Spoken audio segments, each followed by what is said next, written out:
Times, I know this is how I experienced it as a first-gen student, and I've heard many other first-gen students not be clear how to include family. Maybe they're far away, maybe you're out of state, or maybe it's not an environment where you're being super supported right away, or they work multiple jobs or whatever. So this idea of including family can be a rub sometimes for first-gen students, and I know it was for me. One of the things that I think would be important is because they themselves have not had the university experience, they may not know what you're experiencing. So I think it's really important as a young person to include your family by explaining and sharing as much as you can about what you're learning and about the transition that you're making.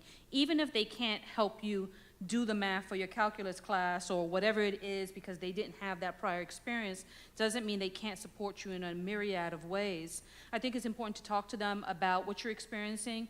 I think it's important to talk about expectations, meaning in many families, I know in mine, I had a major role in my family dynamics in terms of taking care of errands, household duties. Now I'm away from school, mom wants to see me.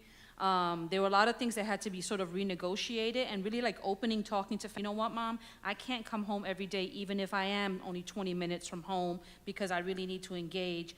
Not shutting them out, not assuming that they won't understand, trying to have those conversations because your relationship will change, but it doesn't have to change for the worse if you keep that communication going and make them feel a part of it. And I can say that to you both as a first-gen student, but also now as a parent of an ASU student. And I even knowing what college is like and even knowing ASU, I had to have these conversations with my son. What do you mean, hon, you're not gonna come home this many times? Oh, okay, you can only come home this many times. And that helped me feel respected and honored as a parent, and also gave him the freedom to focus on what he needed to focus on, rather than just kind of throwing your hands up in the air and not having the conversation. I would just add, Maricel said the word honor.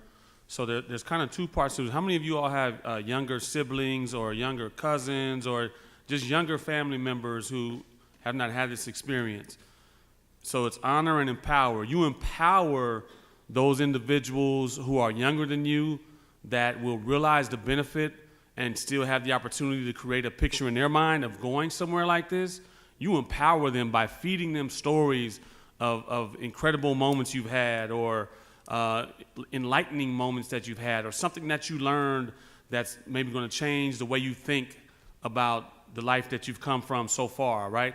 You empower those younger people in your family by giving them stories and experiences, sharing experiences that have become powerful for you. You honor those who put you here.